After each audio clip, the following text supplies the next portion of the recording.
Hello, I'm Sunny Williams. I'm up here on the International Space Station.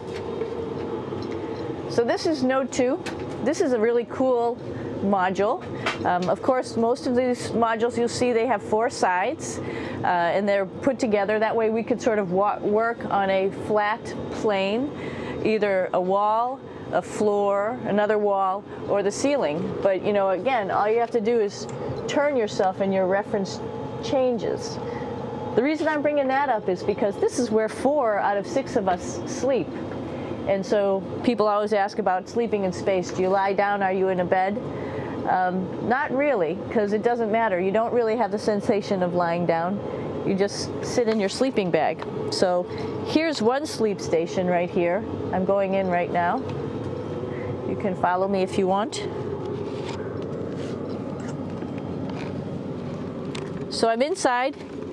It's sort of like a little phone booth, but it's pretty comfy. I've got a sleeping bag right here that we sleep in, so we don't have sort of like a little bit of a cover. We don't fly all over the place.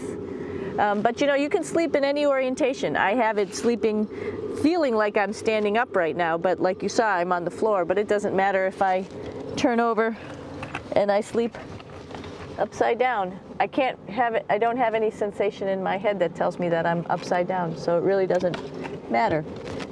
The sleep station is also like a little office. We've got a computer in here. As you can see, we've got a couple little toys. I've got some books. I've got some clothes and other things that make it sort of like home. I'm coming out. And just for reference, that's one sleep station. This one's another. Right here. There's one on the ceiling, if you want to call it. Right here. And then there's a 4th on the other wall over here. So all of us sleep in a little bit of a circle. All right, come on back. There's more to show you.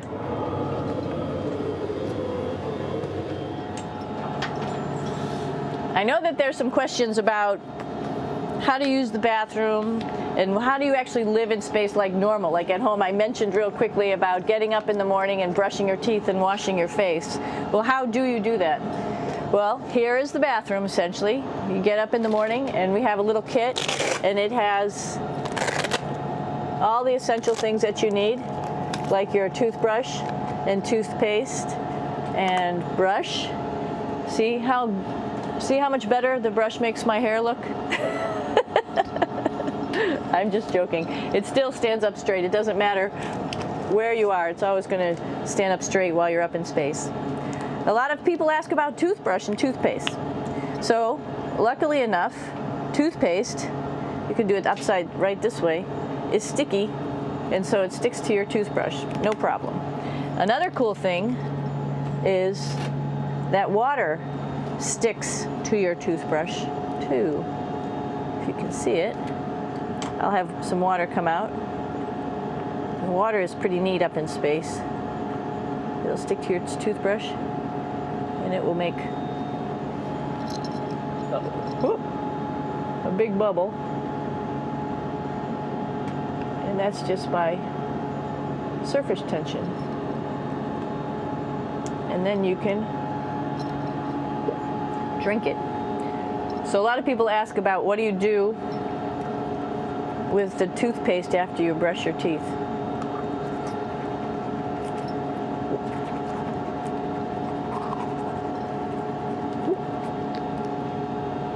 Two options. Swallow it, and it's sort of like mouthwash, but it tastes a little gross. Or you can just spit it out in a paper towel, and then you don't have to worry about it. Swallowing thing I wouldn't recommend at home. I'm only up here for 4 months, so it's not that bad. One of the most pressing questions about living in space, of course, is the bathroom. So let's take a look at that little piece of work. Come on in.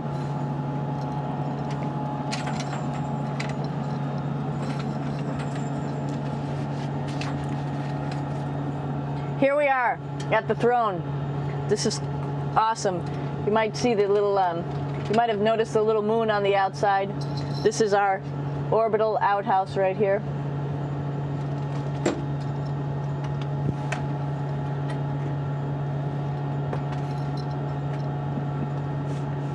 And of course, it serves for two functions.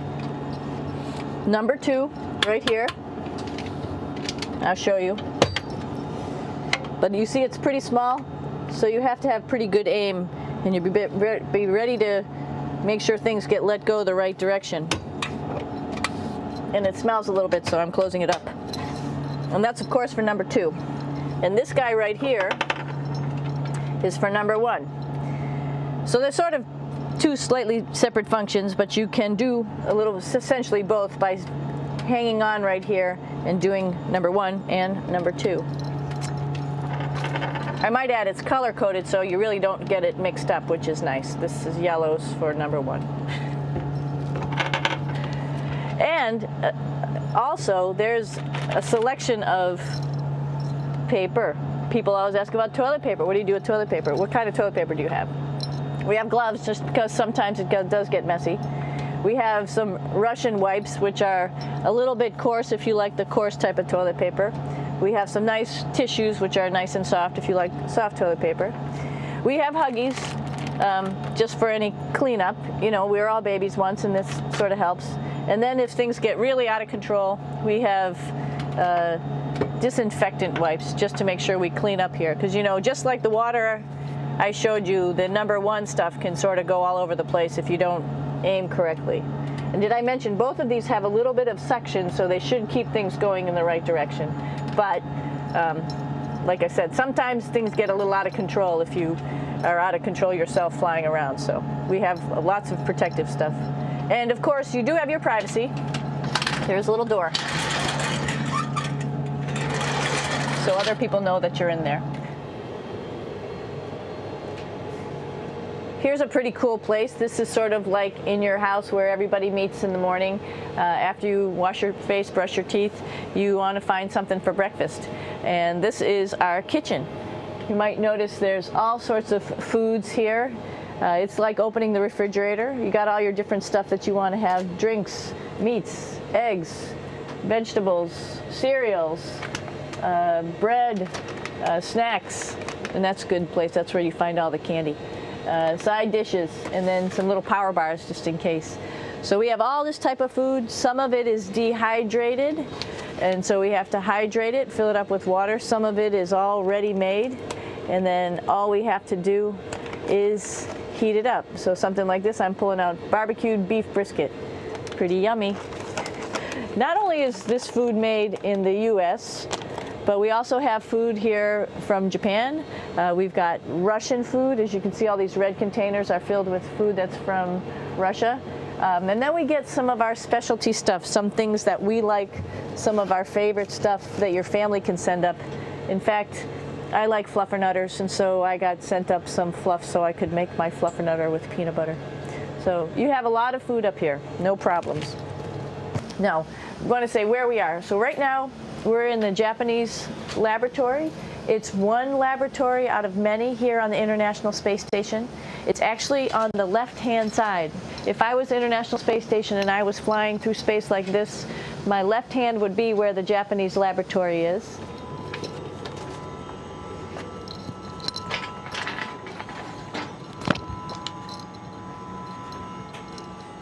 So now again, we're on the right-hand side, all the way on the right of the International Space Station. This is Columbus, the European module. It has science experiments all over. You could see it looks a little bit crowded. And here we do a lot of our medical experiments.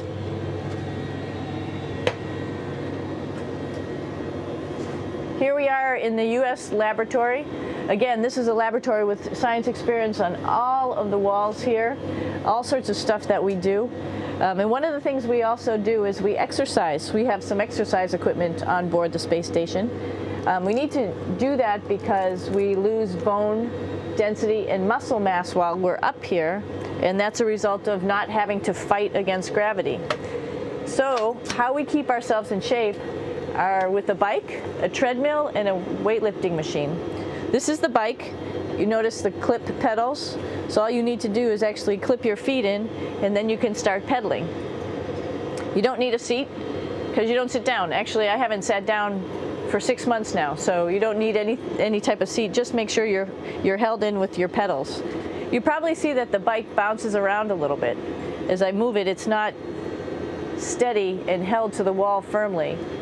And the reason for that is the space station is pretty big. You saw that there's also solar arrays on the space station. If we start putting any forces into the space station, it's going to make those solar arrays bounce around a little bit. So to prevent that, the machines bounce around a little bit, move around a little bit, and that way we don't put any forces onto the structure of the spacecraft out to the solar arrays.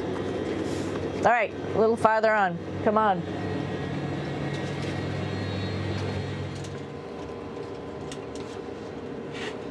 I'm here with my two buddies in the airlock.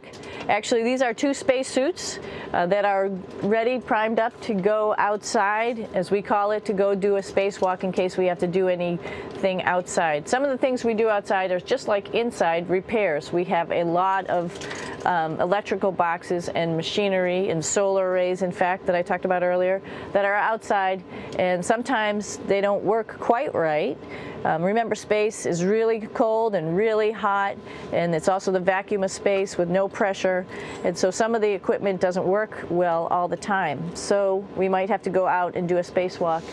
Right behind me is actually the hatch that you go out into space, and right now we have it filled up with a couple other spacesuits because we've got 4 of them up here and some of our tools. But right behind here is the hatch in which you actually go right outside into the vacuum of space. The spacesuit is pretty big, as you can see. It's like being a football player. Part of the reason it's so big and bulky is because of this backside, this backpack. It's like going on a hike with a backpack, but the backpack and the suit weighs about 300 pounds. Luckily in space, nothing really weighs anything, so you don't feel that it's so heavy. But we need to have such a big suit because that guy back there is essentially the heart of the spacecraft. I call this actually a spacecraft. It has all the oxygen for you. It has all the carbon dioxide removal system for you. It also has a heating and cooling system to make sure to regulate our body temperatures while we're outside. It also has a computer, so it tells you on a display here if there's anything that's going wrong with the suit, if we're running out of oxygen, if we have too much carbon dioxide, or any type of electrical problem. So it's a pretty awesome little spacecraft, and actually got to go out, use my little spacecraft a couple times, and it worked like a charm. Lucky that it works very nice. You might want to see what the helmet looks like. It's pretty cool too. We don't usually go out like this, so you usually can see when the helmet's open. So you can see what it looks like inside. Somebody's little head would be inside of here. So you can see, you can turn your head all the way around while you're inside of there, but the helmet stays still. So that's determines how far you could see. And it's usually pretty sunny out there, so we have to wear our sunglasses, and this is our sunglasses right here, which make you look pretty cool. This is the cupola. It sticks down below the space station.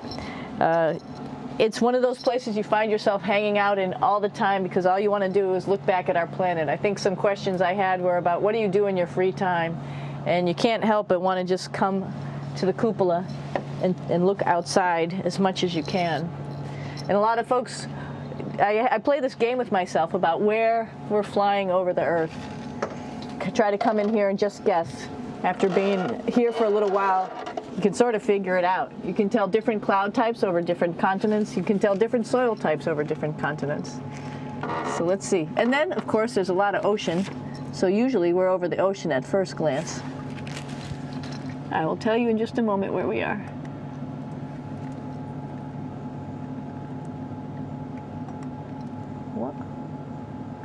There we go. So right now we are right over Africa. It's a little bit cloudy, as you can tell. So we're right over the continent of Africa. Hey, what's that? I think that's a Soyuz spacecraft. That's the spacecraft that's taken us home to planet Earth today. Oh my gosh. We might have to go take a look at that. That's pretty cool. It's a little bit smaller than the rest of the spacecraft, the space station, so you'll see if we go there, it'll be a little bit more crammed.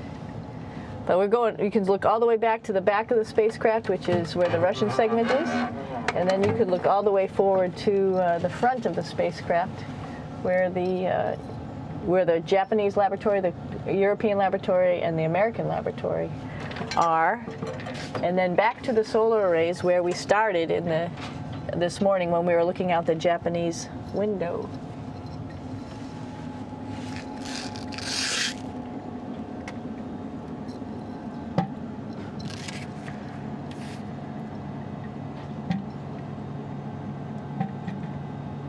So other questions that were here are, what would you recommend as a job, and to what type of person would want to be an astronaut? I think people who would like to explore, of course people who like math and science, that's what this is all about. We have people in the office who are doctors, teachers, veterinarians, engineers, pilots, so all sorts of people become astronauts, and I think if you see it's just sort of cool, so I think people who like to do a little adventure and like to do cool stuff probably usually become astronauts. Hey, one thing I didn't show you, or I talked about but I didn't show you, was the exercise, another piece of exercise device, which is the advanced resistive exercise, and that's what this is right here. This is ARED, and you could probably see this bar.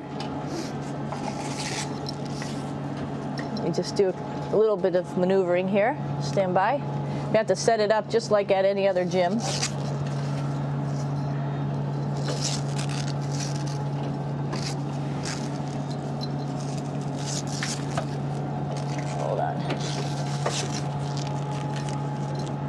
Show you how this works.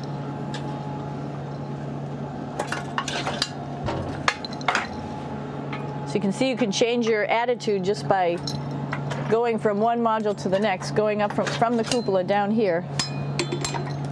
This is what we call the ARED, and with this you can lift weights based on vacuum in these cylinders, just like you do at home at a gym. For example, if I wanted to do a squat, I could do it like this. Oops. I should need some weight on this thing. I'm not lifting with anything, so it's too easy.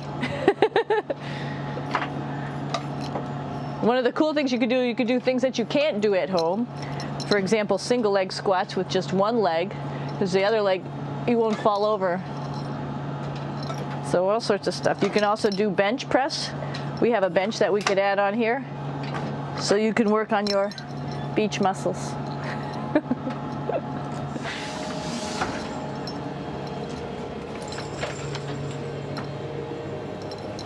Hey, Aki, what are you doing down there? Crashing things. This is one of the cool things about space, too. It sort of looks like there's a big old hole here, but you don't even think twice about it. You can just jump over the hole, or if you want, you can go jump into the hole. I'm coming down. Woo!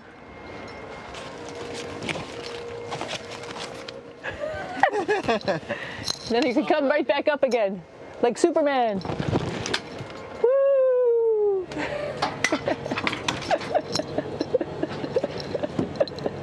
We're lucky we have a really cool big space station that you can fly around in. That's actually called the PMM.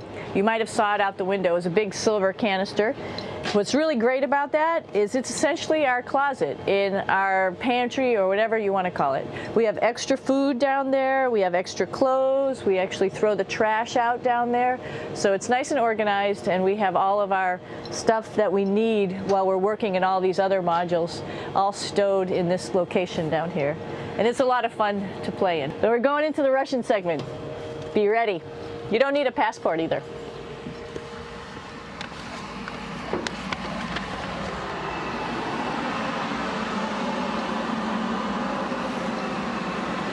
It goes a lot farther back than this. We'll go take a trip and say hello to the boys down there in just a minute. But let's do that first, actually, and then we'll go down to the Soyuz at the very end. This is Yevgeny. Hi. Doing a little tour.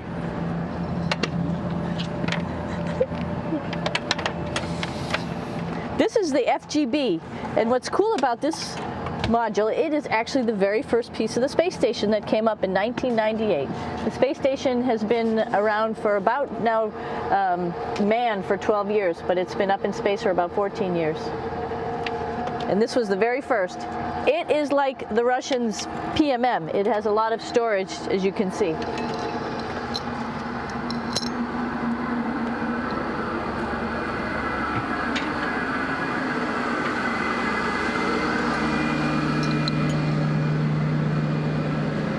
Можно? Снимаем. Чуть-чуть. So here we are in the heart of the space station, really. This is the service module. This is the central post.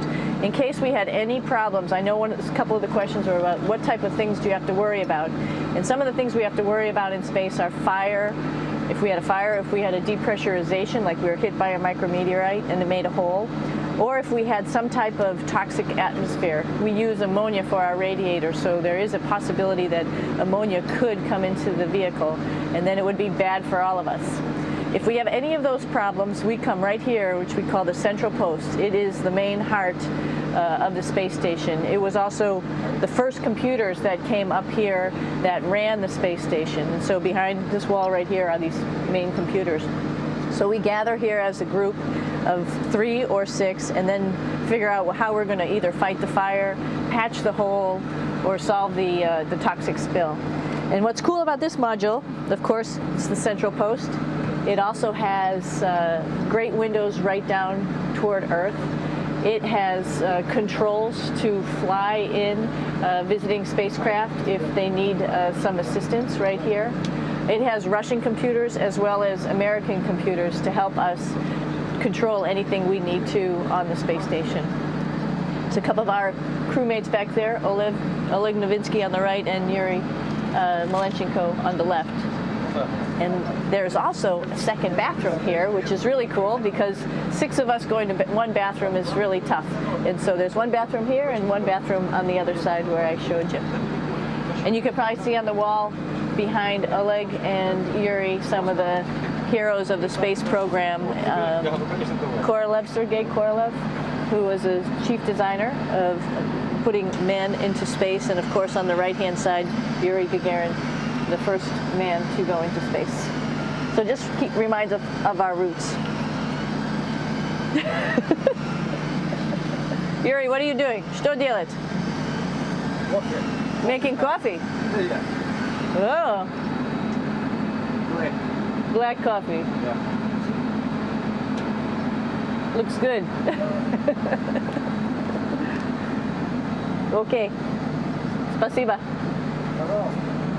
We're going to check out our Soyuz real quick.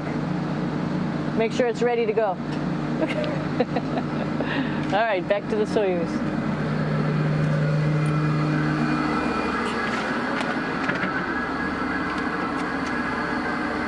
I'm going to stop here just for a quick second. You can see on the Russian spacecraft there's also other modules that stick out, down, and above. Right here is, let's see, I'm trying to be oriented. That's a place where we do spacewalks from for the Russian side. There's Russian spacesuits in here, and also a visiting vehicle which brought fruits and vegetables and becomes a trash container when we undock. Up on this side is also a future place where they're going to do spacewalks from, and connected to it is Kevin's, Oleg's, and Yevgeny's Soyuz spacecraft. And now let's go see ours. Whoa. Извините. No problem. Это пробка.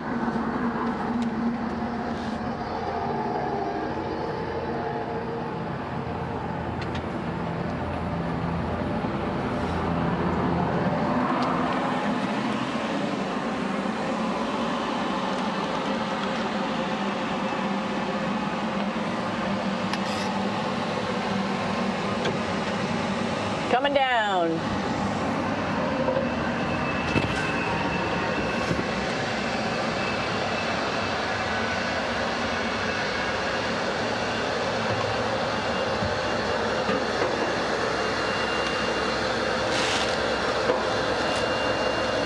It's a little tricky getting in here.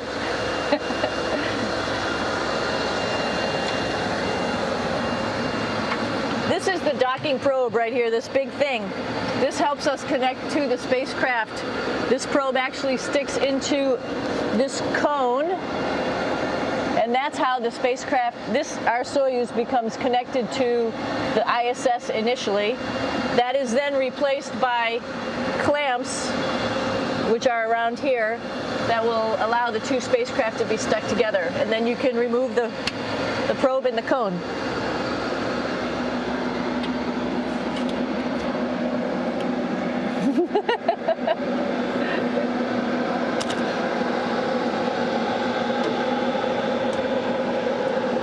You okay?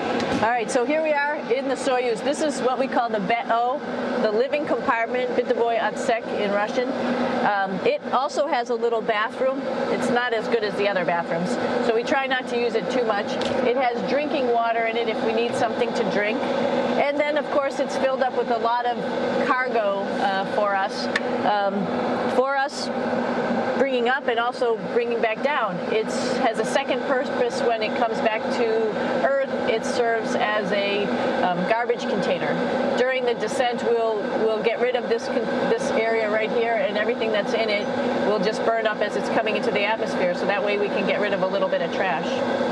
But the main area where we were on launch and where we're going to be on descent is down here, because we're not part of the trash. So we're in a safe place. So we're in the descent module, SA.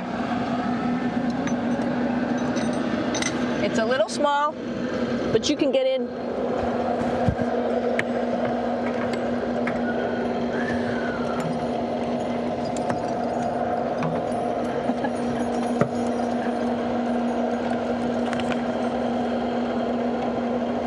Not sure how well you could see in here. Hold on for a second. I'm going to turn it up this way, just so you could see the hatch and you could see Kevin. It's a little bit small, but we'll come in and show you around. You coming in? Probably not. Okay. Let me just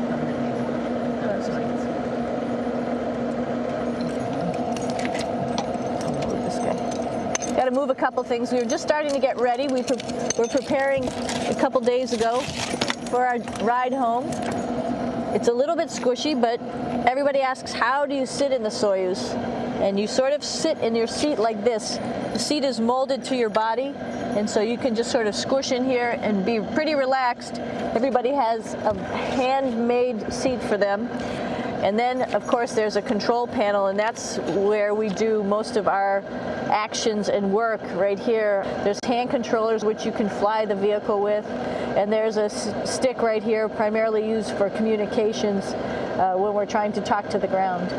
So 3 of us fit in here. Like I said, it's a little squishy, but somehow it seems like we all managed to get in here and fit pretty well, and it's a pretty safe ride home. You're probably wondering, what's all this junk behind us? Well, it's all of our parachute, first of all, and then it's all of our survival gear, just in case we end up landing in some strange place on the planet and nobody's there to rescue us right away. We have all sorts of survival gear with us, keeping us safe in here. So they've pretty much thought of everything. And we'll be home on the planet within the next 12 hours. Pretty shocking.